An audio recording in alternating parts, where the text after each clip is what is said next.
नमस्कार विद्यार्थी मित्रांनो, myself Nihal. Welcome to global online Marathi. तर येणाऱ्या महाराष्ट्र सेट परीक्षेमध्ये पेपर 1 मधून 75 पेक्षा जास्त गुण मिळवण्यासाठी तयारी आपण सुरू केलेली आहे. काल आपला पार्ट 1 झालेला आहे, ज्यामध्ये आपण काही MCQs डिस्कस केलेले आहेत आपल्या एक्झामिनेशनच्या दृष्टिकोनातून. जर तुम्ही तो सेशन पाहिलेला नसेल तर तो सुद्धा पाहून घ्या. लिंक डिस्क्रिप्शन बॉक्समध्ये दिलेली आहे. आज आपण सेकंड पार्ट पाहणार आहोत, ज्यामध्ये अध्यापन अभियोग्यतामधील हमखास प्रश्न जे तुमच्या एक्झामिनेशन मध्ये विचारले जाऊ शकतात, त्याचं डिटेलमध्ये डिस्कशन आपण करणार आहोत. हे प्रश्न जर तुम्ही सोडवू शकाल तर तुमचं सेट क्वालिफाय होण्यापासून तुम्हाला कोणीही थांबवणार नाही. आणि आणखीन एक गोष्ट तुम्हाला एक सांगू इच्छितो, की ज्या विद्यार्थ्यांना येणाऱ्या महाराष्ट्र सेट एक्झामिनेशन मध्ये जास्तीत जास्त गुण मिळवायचे आहेत, त्यांच्यासाठी एक महत्त्वपूर्ण सूचना आहे. ती म्हणजे येणाऱ्या महाराष्ट्र सेट एक्झामिनेशनसाठी ग्लोबल ऑनलाईन पेपर 1 चा फुल कोर्स घेऊन आलेला आहे. यामध्ये तुम्हाला मॉक टेस्ट मिळणार आहेत, जे की तुमची 10चे 10 युनिट कव्हर होतील. संपूर्ण अभ्यासक्रमावरचे नोट्स तुम्हाला मिळणार आहेत, ज्याचा अभ्यास करून तुम्ही तुमचे कन्सेप्ट क्लिअर करू शकता. व्हिडिओ लेक्चर्समध्ये लाईव्ह सेशन्स असणार आहेत. या लाईव्ह सेशन्समध्ये तुम्ही तुमचे प्रश्न, तुमचे डाउट्स विचारून ते सॉल्व्ह करून घेऊ शकता. सरावासाठी MCQs आणि PYQs PDF देखील तुम्हाला मिळणार आहे. तुमची साप्ताहिक चाचणी सुद्धा घेतली जाईल, जेणेकरून तुमचं इव्हॅल्युएशन चांगल्या प्रकारे होईल आणि तुम्हाला 2000 पेक्षा जास्त बहुपर्यायी प्रश्न सुद्धा म्हणजेच MCQs सुद्धा मिळणार आहेत प्रॅक्टिससाठी. तर आजच्या आजच सर्वांनी ह्या कॉन्टॅक्ट नंबरवरती WhatsApp मेसेज किंवा WhatsApp कॉल करायचा आहे आणि आपलं प्रिपरेशन स्टार्ट करायचं आहे. एक्झामिनेशन पर्यंत तुमचा कन्सेप्ट पूर्णतः कव्हर होईल, सिलेबस पूर्णतः कव्हर होईल आणि एक्झामिनेशन साठी तुम्ही पूर्णतः तयार व्हाल. ठीक आहे. तुम्ही ऍप्लिकेशनच्या थ्रू सुद्धा हा कोर्स जॉईन करू शकता. ते कसं मी तुम्हाला सांगतो. प्ले स्टोअर आणि ऍप स्टोअर वरती ग्लोबल ऑनलाईन ऍप तुम्हाला डाउनलोड करायचं आहे. डाउनलोड करून ओपन केल्यानंतर तुम्हाला अशा प्रकारचा डॅशबोर्ड दिसेल. ओके. स्टोअर सेक्शन मध्ये जाऊन तुम्हाला सर्च करायचं आहे. ठीक आहे. सर्च बॉक्स मध्ये MS सेट पेपर 1 2025. ठीक आहे. सर्च केल्यानंतर तुम्हाला तिथे कोर्स दिसून येईल. ठीक आहे. त्या कोर्स वरती क्लिक करायचं आहे. क्लिक केल्यानंतर तुम्हाला इथे कंटेंट फोल्डर दिसेल. त्या कंटेंट फोल्डर मध्ये तुमचे सर्व गोष्टी, मटेरियल, टेस्ट वगैरे तुम्हाला दिसतील. परंतु ते पूर्ण तुमच्यासाठी अनलॉक नसतील, ते लॉक असतील. बाय नाव वरती क्लिक करायचं आहे. बाय नाव वरती क्लिक केल्यानंतर अशा प्रकारचं एक स्क्रीन तुम्हाला दिसेल, लोडिंग पेमेंट. ठीक आहे. एकदा का पेमेंट ऑप्शन आला, पेमेंट गेटवे आला, पेमेंट करून तुम्हाला हा कोर्स जॉईन करायचा आहे. तर ऍप्लिकेशन थ्रू अशा पद्धतीने तुम्ही कोर्स जॉईन करू शकता. हे स्टेप्स फॉलो करा. ऍप वरती जाऊन तुम्ही कोर्स जॉईन करा आणि तुमचं प्रिपरेशन आजपासूनच स्टार्ट करा. जर आज तुम्ही हा कोर्स जॉईन कराल तर तुम्हाला त्या ठिकाणी डिस्काउंट मिळणार आहे. ठीक आहे. त्यामुळे आजच्या आजच सर्वांनी प्रिपरेशन स्टार्ट करायचं आहे. तर अजिबात उशीर न करता लगेचच आपण आता क्वेश्चन्सना सुरुवात करूया. हा तुमचा पहिला प्रश्न तुमच्या स्क्रीनवरती आहे. प्रश्न काय म्हणतोय बघा. खालीलपैकी कोणते विद्यार्थी वैशिष्ट्य अध्यापनाच्या परिणामकारकतेशी अत्यंत संबंधित आहे? Which of the following learner characteristic is highly related to effectiveness of teaching? शिकणाऱ्याचे पूर्वीचे अनुभव, विद्यार्थ्यांच्या पालकांची शैक्षणिक स्थिती, शिकणाऱ्याच्या समवयस्क गट की कुटुंबाचा आकार ज्यातून शिकणारा येतो. याचं उत्तर तुम्ही कमेंट बॉक्स मध्ये सुद्धा देऊ शकता. ठीक आहे. तर याचं खरं उत्तर जे आहे ते आहे ऑप्शन ए, म्हणजे एक्झॅक्ट रिलेव्हंट आन्सर जर म्हटलं तर हे आहे प्रायर एक्सपिरियन्स ऑफ लर्नर. बरोबर. कारण शिकवण्यासाठी शिक्षकाला अगोदर माहिती हवं की विद्यार्थ्यांना एक बेसिक गोष्ट किती माहिती आहे, तेव्हाच आपण पुढे जाऊन ऍडव्हान्स गोष्टी विद्यार्थ्यांना शिकवू शकतो. त्यामुळे प्रायर नॉलेज असणं हे खूप गरजेचं आहे. बघा, शिकणाऱ्याच्या प्रति अनुभव है ना, हे ठरवतो की तो पुढील महत्वाची माहिती कशी तयार करतो. बरोबर ना. कारण ज्ञात ते अज्ञात ही जी मॅक्झिमम ऑफ टीचिंग आहे, ही जी पद्धत आहे, ही काय करते, जोडणी टिकवून ठेवण्यासाठी सुलभ करते आणि अशा प्रकारे अध्यापनाच्या परिणामकारकतेशी अत्यंत संबंधित आहे. समजते. ज्ञात ते अज्ञात, ज्याला आपण काय म्हणतो, नोन टू अननोन असं म्हणतो. ठीक आहे. हे काय आहे, हे एक मॅक्झिमम ऑफ टीचिंग आहे, शिकवण्याची एक पद्धत आहे. याला अध्यापनाची कमाल असं सुद्धा म्हणतात. तर ज्ञात ते अज्ञात एक अशी पद्धत आहे ज्या ठिकाणी विद्यार्थ्यांना प्रायर नॉलेज, विद्यार्थ्याकडे किती ज्ञान अगोदरपासून आहे हे बघितलं जातं. त्यानंतर त्यांना अज्ञात गोष्टी शिकवल्या जातात. ठीक आहे.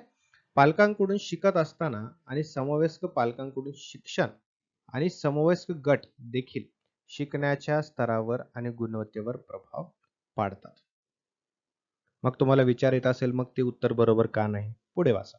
कुटुंबाचा आकार संसाधनांची उपलब्धता ठरवतो, म्हणून ते देखील भूमिका बजावते. परंतु का नाही येत? त्याचं राईट आन्सर हे का नाही आहेत? कारण यामध्ये हे सर्व ऑप्शन जे आहेत ते शिकवण्याच्या परिणामकारकतेशी संबंधित नाही. त्यामुळे हे उत्तर नाही आहेत. ऑप्शन आपला जो आहे ए ऑप्शन जो होता प्रायर नॉलेज ते जास्त रिलिव्हंट आहे. पुढील प्रश्न बघा. The student keep on asking question in class should be. विद्यार्थी जेव्हा वर्गामध्ये सतत प्रश्न विचारत असतात है ना, त्याबद्दल शिक्षकाने काय केलं पाहिजे?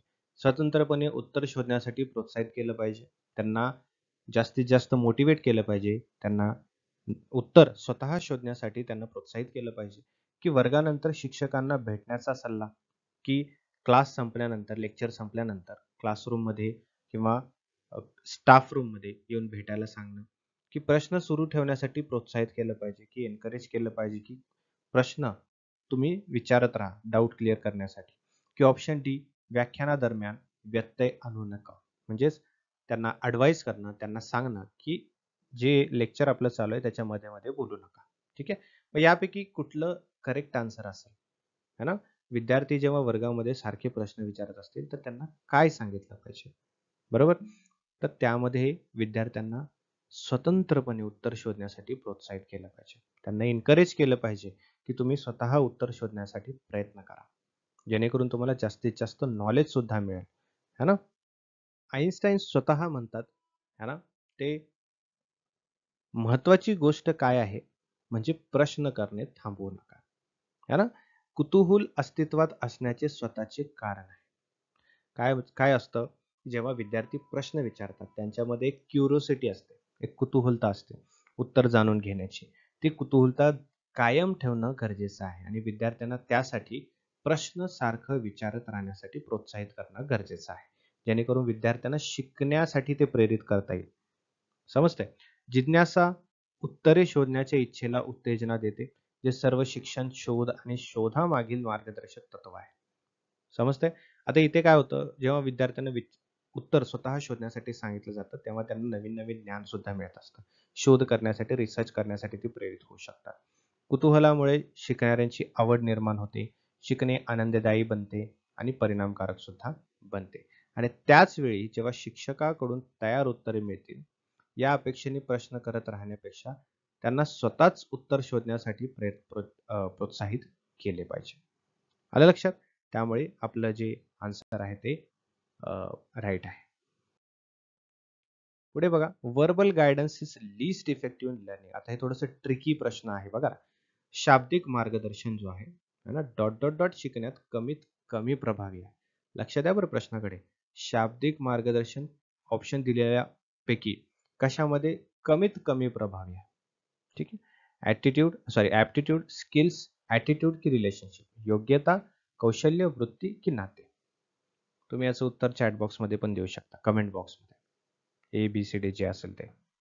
ठीक आहे. उत्तर चुकलं तरी हरकत नाही, कारण आपण ते शिकवत आहोत है ना. आपण इथे काय कॉम्पिटिशन करत नाही आहोत. आपण कॉम्पिटिशन कुठे करणार आहे? एक्झाम मध्ये, ज्यासाठी आपण तयारी करत आहोत. चुकलं तरी काय हरकत नाही. ठीक आहे. याचा राईट आन्सर आहे स्किल्स. कौशल्य वाढवण्यासाठी, स्किल्स वाढवण्यासाठी है ना, वर्बल गायडन्स हे याची गरज जी आहे ती कमीत कमी वाचते, कारण इथे प्रॅक्टिकल जास्ती गरजेचं असतं. त्यामुळे वर्बल गायडन्स हा कमी महत्वाचा ठरतो.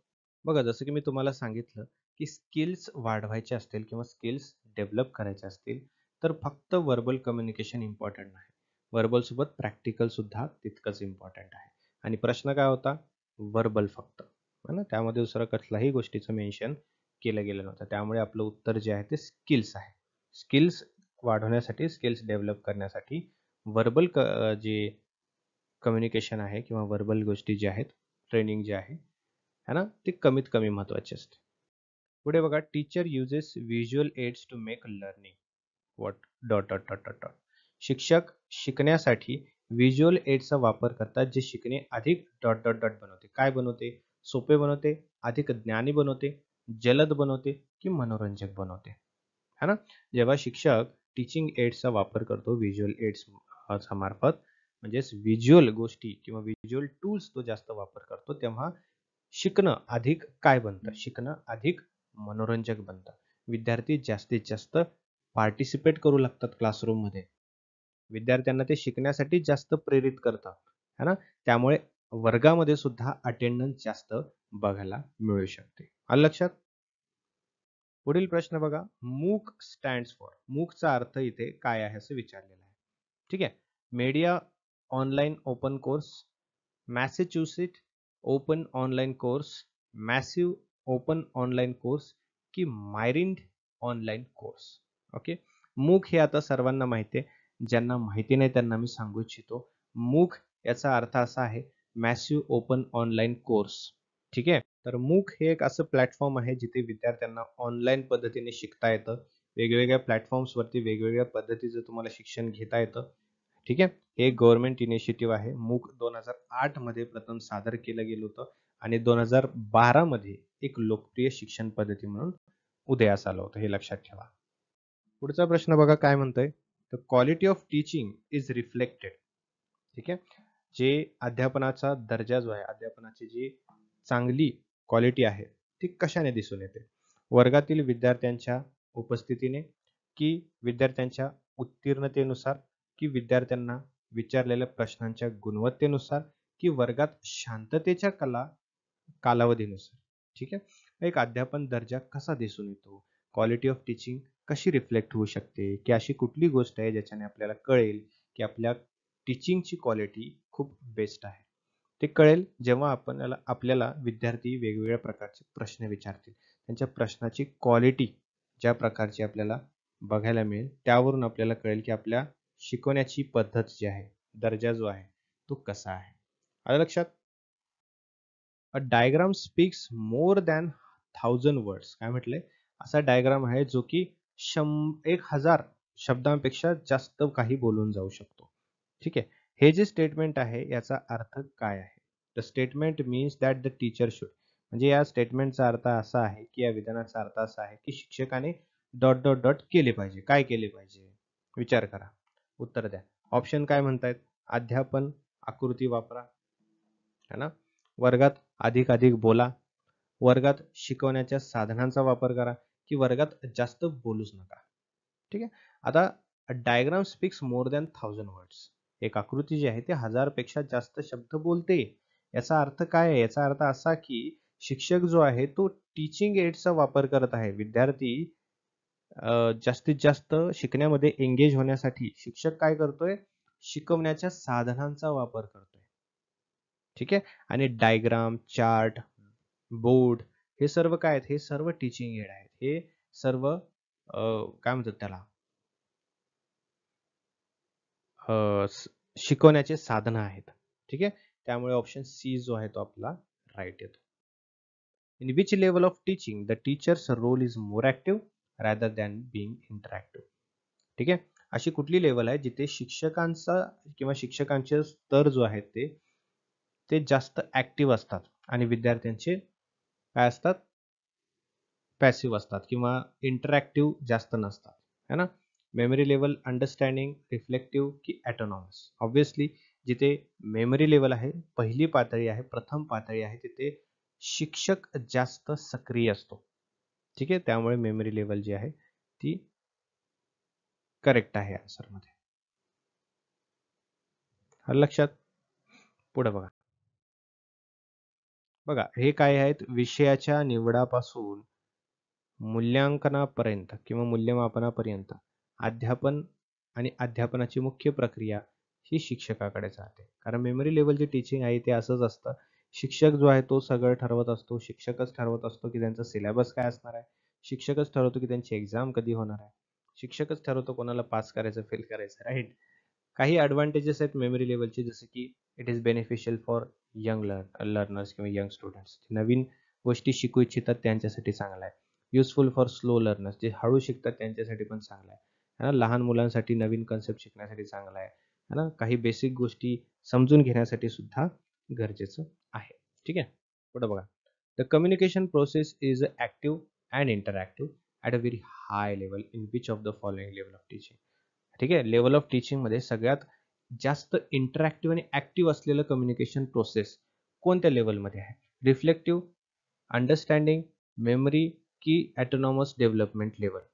ठीक आहे. जसं की आपल्याला माहिती आहे अध्यापनाचे स्तर जे आहेत त्याच्यामध्ये आपण पाहिलं. ठीक आहे. मेमरी लेवल, अंडरस्टँडिंग आणि रिफ्लेक्टिव्ह. मग सगळ्यात जास्त मोठ्या दर्जाचा ऍक्टिव्हपणा आणि इंटरॅक्टिव्हपणा आपल्याला दिसून येतो रिफ्लेक्टिव्ह लेवलमध्ये, जी की सगळ्यात मोठी लेवल आहे, जिथे memory plus understanding, memory plus insight आणि या दोन्हीचं मिश्रण सुद्धा आपल्याला रिफ्लेक्टिव्ह लेवलमध्ये बघायला मिळते. जसं की मेमरीमध्ये फक्त मेमरी, अंडरस्टँडिंगमध्ये मेमरी प्लस इन्साइट आणि रिफ्लेक्टिव्हमध्ये मेमरी प्लस इन्साइट आणि ऍक्टिव्ह लर्निंग हे सगळ्यांचा समावेश आहे. ठीक आहे. पुढचा प्रश्न, more interactive and student centric is. ठीक आहे. अधिक संवादी आणि विद्यार्थी केंद्रित काय आहे? लेक्चर आहे, वर्कशॉप आहे, सेमिनार आहे की डिस्कशन आहे? आता या 4 ऑप्शन्स पैकी सर्वात जास्त इंटरॅक्टिव्ह काय असू शकतं स्टुडंटसाठी? ठीक आहे. तर ऑब्वियस आहे डिस्कशन. डिस्कशन मध्ये काय होतं? जास्त इंटरॅक्शन होतं. डिस्कशन म्हणजे काय? प्रश्न आणि उत्तरांची देवाणघेवाण. तिथे इंटरॅक्शन सगळ्यात जास्त आहे. बरोबर. सोपा प्रश्न आहे. पुढचा प्रश्न बघा काय म्हणतोय. The blackboard can be utilised best by teacher for. शिक्षकाकडून ब्लॅकबोर्डचा वापर कोणत्या गोष्टीसाठी सर्वोत्तम केला जाऊ शकतो? ठीक आहे. पहिला प्रश्न आहे, पहिला ऑप्शन आहे अध्यापनाची बाब काळ्या पांढऱ्यात टाकण्यासाठी, की विद्यार्थ्याला चौकस बनवण्यासाठी, की महत्त्वाचे आणि लक्षणीय मुद्दे लिहिण्यासाठी, की स्वतः शिक्षकाला हायलाइट करण्यासाठी. ठीक आहे. ऑब्विसली याचं उत्तर आहे महत्त्वाचे आणि लक्षणीय मुद्दे लिहिण्यासाठी ब्लॅकबोर्डचा चांगला वापर केला जाऊ शकतो. पुढील प्रश्न काय विचारतोय, की which of the following indicates evaluation. खाली दिलेल्या ऑप्शन्स पैकी असं कुठलं ऑप्शन आहे जे की मूल्यमापन सूचित करतं? बरोबर ना. Shyam got 45 marks out of 200. श्यामला 200 पैकी 45 गुण मिळाले आहेत. ठीक आहे. हे तुम्हाला इव्हॅल्युएशन आहे म्हणून सांगताय का? की Nitin got 38% marks in English, की नितीनला इंग्रजीमध्ये 38% मिळाले. ठीक आहे. हे इव्हॅल्युएशन आहे का? की Ram got first division in final examination. रामला अंतिम परीक्षेमध्ये है ना, वार्षिक परीक्षेमध्ये प्रथम श्रेणी मिळाली.